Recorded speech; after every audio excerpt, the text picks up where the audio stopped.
Hello friends! So this is my first watercolor painting tutorial video. I've been thinking about doing it for a while, mostly for my nieces. Hi guys!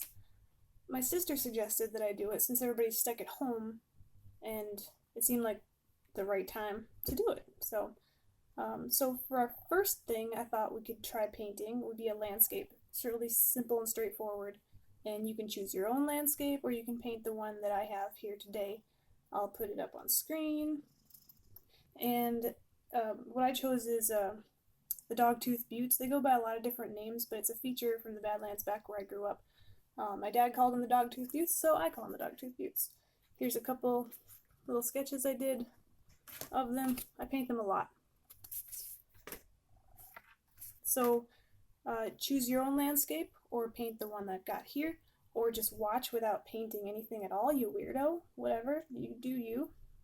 So for materials that you'll need for this, pretty straightforward. I know not everybody would have a watercolor pan, but if you have kids, you probably do.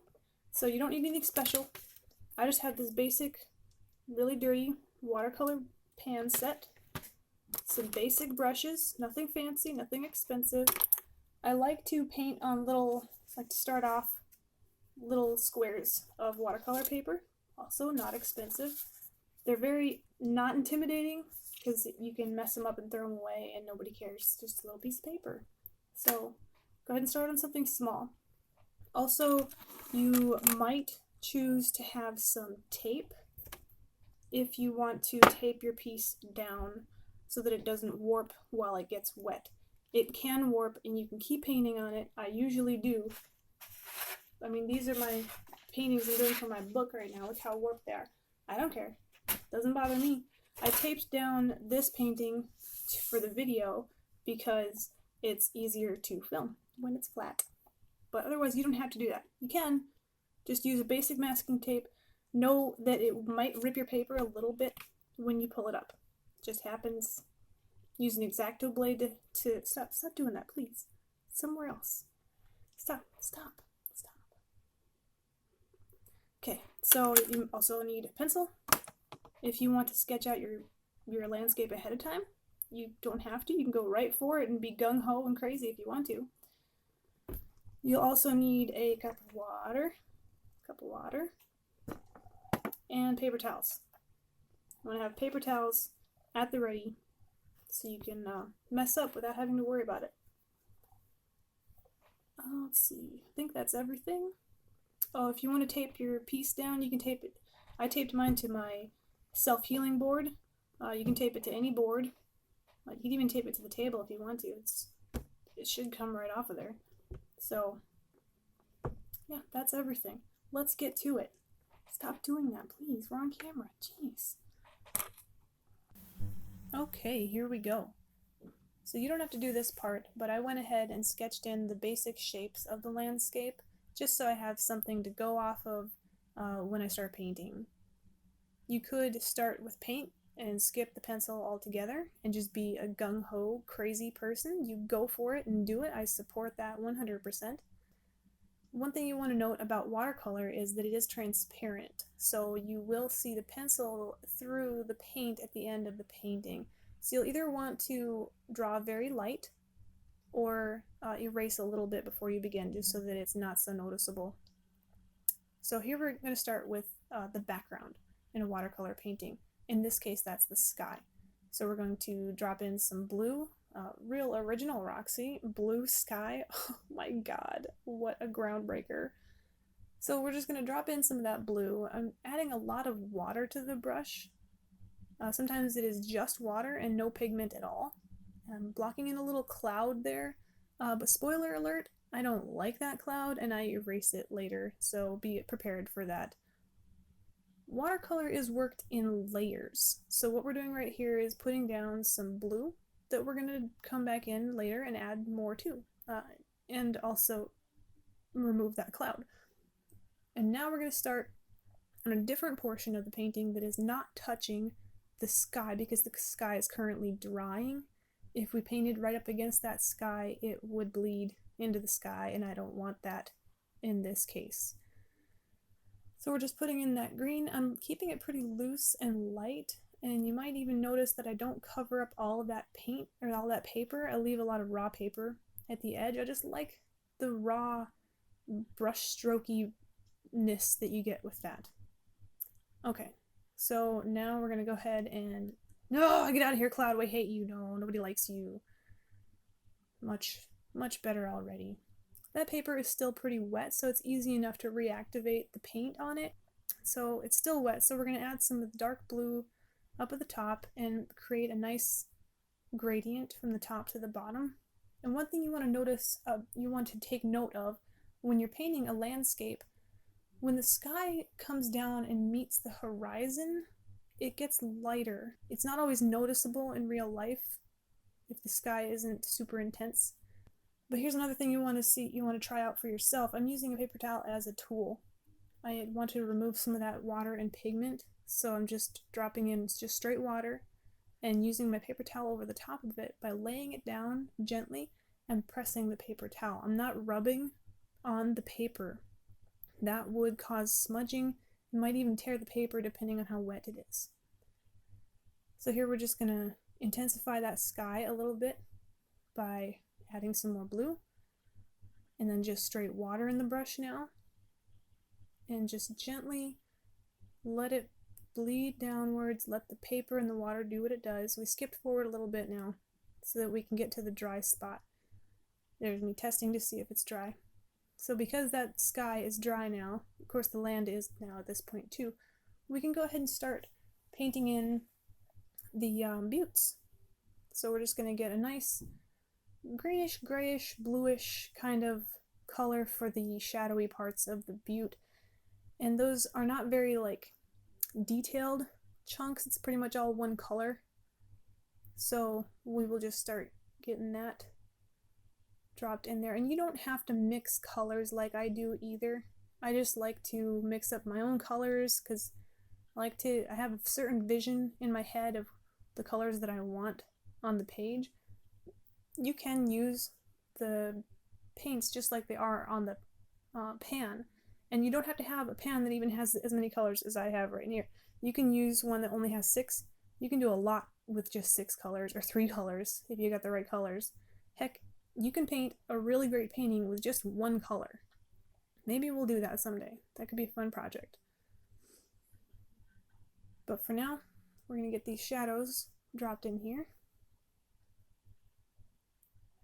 And another thing that you'll notice as we get along here in the butte painting chunk is that the lighter highlighted parts of the buttes are left white or like completely unpainted, or almost completely unpainted anyway. And that's because I want those to be the highlights. And a watercolor purist will tell you that a real watercolor painting does not include the paint color white. You don't use white paint if you're being a watercolor purist. Now, you can paint however you want. Who cares about being a purist? Do whatever you think works for you. If you like the way that white paint looks mixed in with other colors or just by itself, that's great. I think it looks pretty cool if it's used the right way. But I will say, if you want a white, you want to try to keep the paper white, because the paint white is not as crisp and bright as the paper is. It just isn't.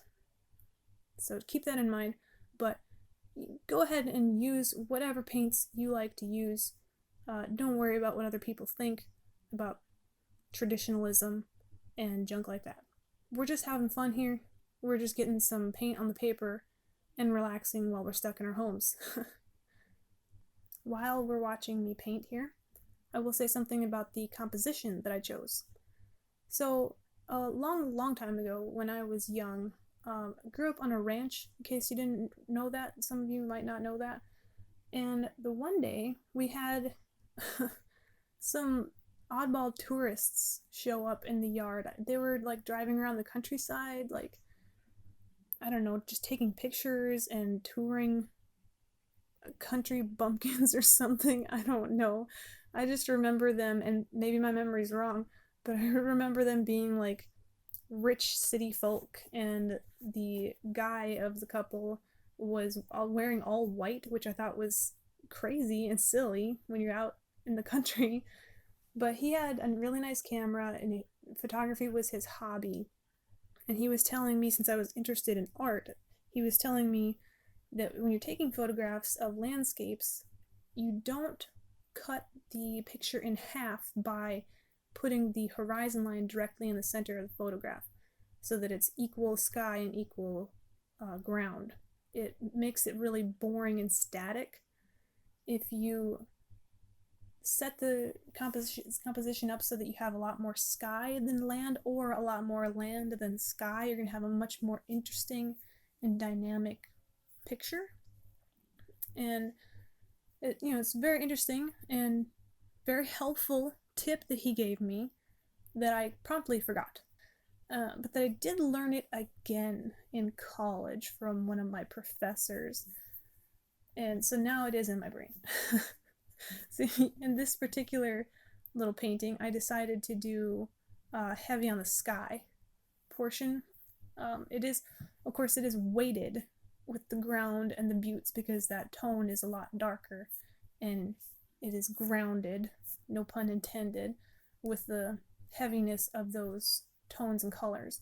But the sky takes up the greater portion of the composition, and it gives it a little bit more interesting look, which is why I wanted to put the cloud in there in the first place, to like give you more interesting sky to look at. But for some reason that cloud just was not, I was not feeling it. Just didn't look right to me in the moment, in that time. And I really love painting clouds, but that one just wasn't working for me. So if that happens, if you're painting along or drawing along and something is just not feeling right, doesn't look right, get rid of it. Just get rid of it, start over maybe. But don't put up with something that just doesn't feel right when you're making art, because if it doesn't feel right to you when you're making it, it's not going to feel right to the viewer either, and they're not going to know why. So trust your instincts. They're right. Your instincts, they know what they're talking about.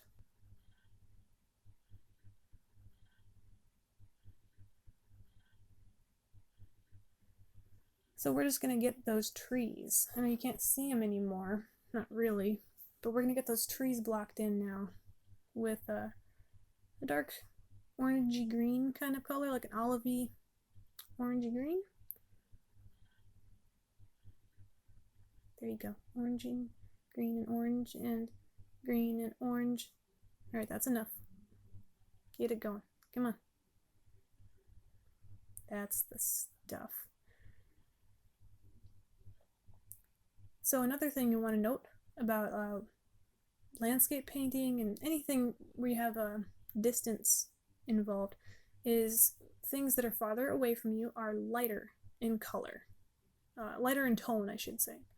So the buttes are going to be the lightest color, and I didn't exaggerate it a whole lot in this painting, but the buttes are going to be the lightest color. The trees that are right near the buttes are going to be the next lightest color, and then the trees that are closest to us are going to be the darkest color. And if you amplify that a little bit in your paintings, it'll add depth. And I decided when I started painting this little row of trees that I wanted it to change color as it went off towards the right side of the painting. Maybe just because I get bored easily and I wanted to just add in some different stuff, so I started lightening it up.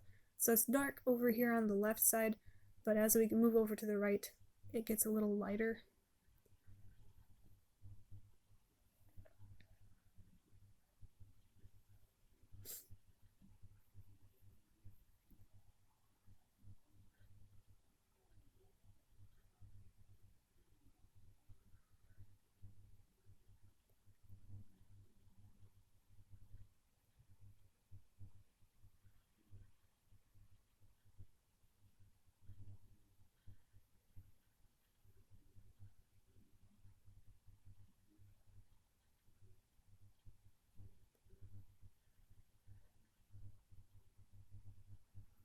And for this I just ended up using this little teeny weeny brush. You could use whatever size brush you've got, it'll work. You can make a lot of different marks with a lot of different brushes. So if you only have one square brush, you can still do detail.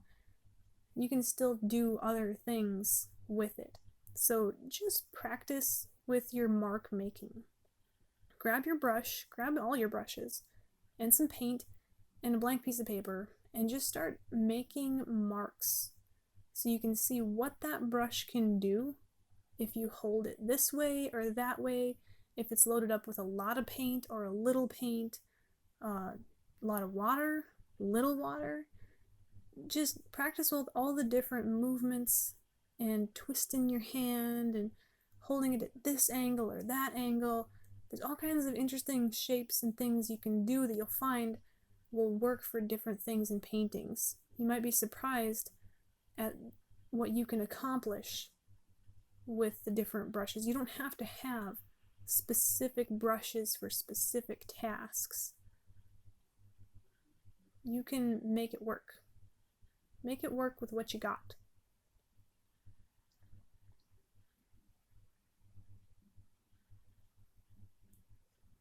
And here I'm just starting to add in some shadows with those trees. We want to make them look a little bit more real, a little bit more connected to the ground. So we're dropping in some dark shadows along the bottom and throughout to make it look a little bit more full of depth, so that they look more solid and dimensional.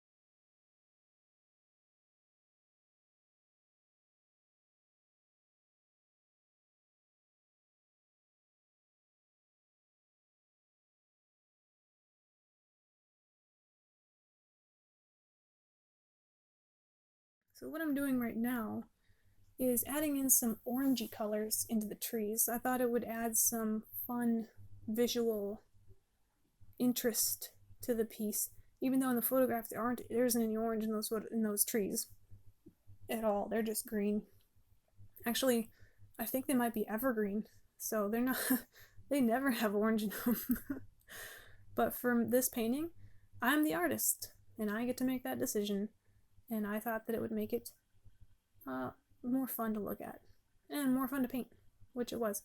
So there we go. It wins. I win. I'll go ahead and add in some orange into the back. The trees in the back too, they deserve it as well.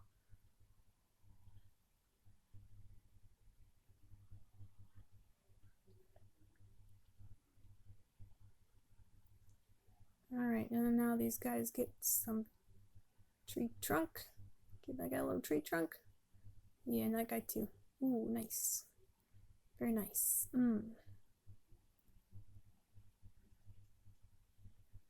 Okay. On to the next thing. We're going to add in just a little line here to define that ridge, that little rise a little bit more. Sometimes just a tiny little detail like that can really help. You don't notice it until you put it in, but it really helps. We're going to do the same thing in the back.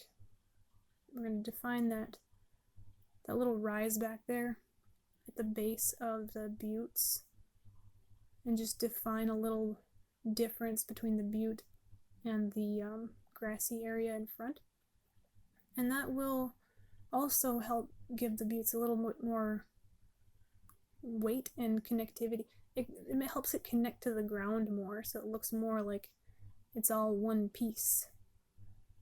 It looks fine now, but it looks better when you add in those, when I add in those extra like details. Okay, now I'm going to do something silly that I like to do. I'm going to add in some like dynamic color just for fun and to add some visual interest and a little depth. I'm going to put a swath of like orangey, pinky orange down here. You can see me hesitating, like, oh, am I going to do it? Where? Oh, right there. Oh, I did it. Did not turn out exactly like I wanted it to. Normally I like to do those in one quick fluid motion, just done. And it looks so natural and cool and painterly and just nice brush stroke that just happened to naturally just be right there. This time it didn't. It wasn't right.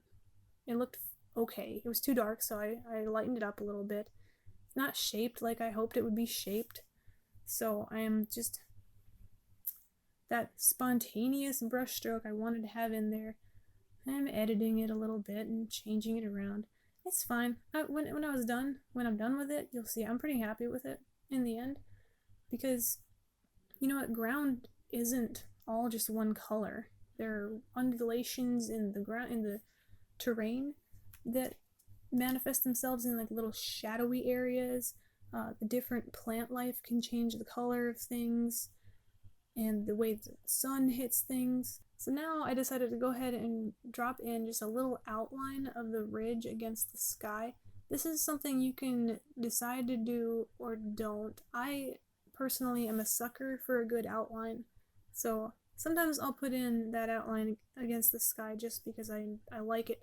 I also really like how it'll look if you just leave the white against the sky, or if it bleeds into the sky so it's hard to tell where it ends.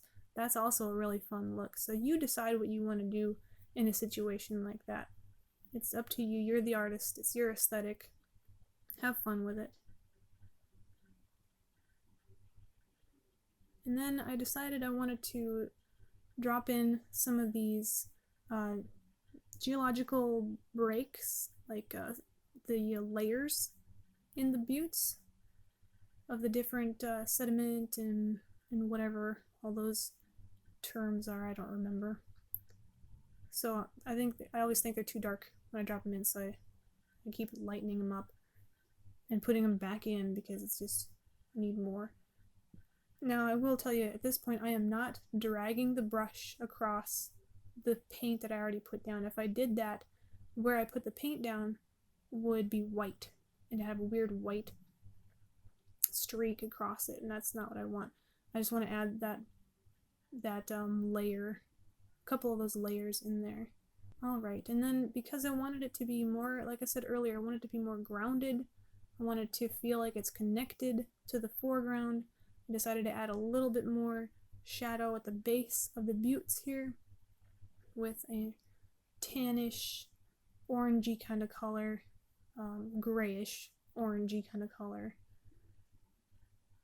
and just make it feel a little bit more weighted, a little bit more connected to the other bits. And then I look at it for a little while and I think, is it done? Am I done? Do I need to change anything about it? This is half of it. You stare at it and decide if it's done. And then you decide it's not done. Sometimes you don't decide it's not done until a day or a week or a month later, and you go back into it and make changes then. And that's okay.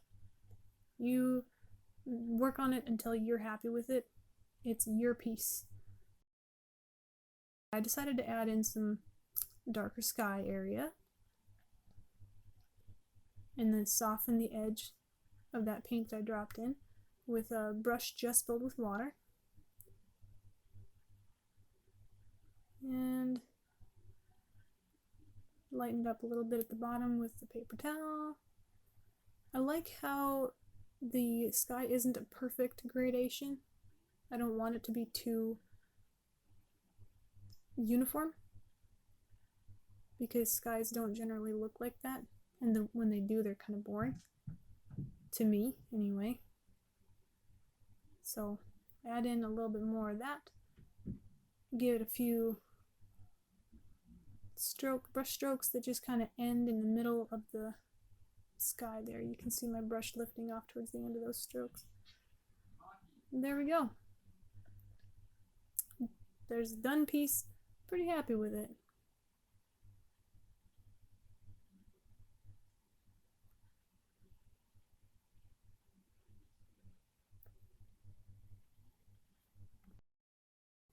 So there we have it, nice little watercolor painting. I had a lot of fun doing it. I'm pretty happy with it. If you painted something along with me, or if you just used it as inspiration, I would love to see what you painted. Just so messaging me or post it in the comments or something. If you have any questions, comments, suggestions, whatever, let me know. I'd love to hear it. If you guys like this, I like doing it, so maybe we could do more. Because we're all stuck at home anyway, so why not? Alright, bye guys.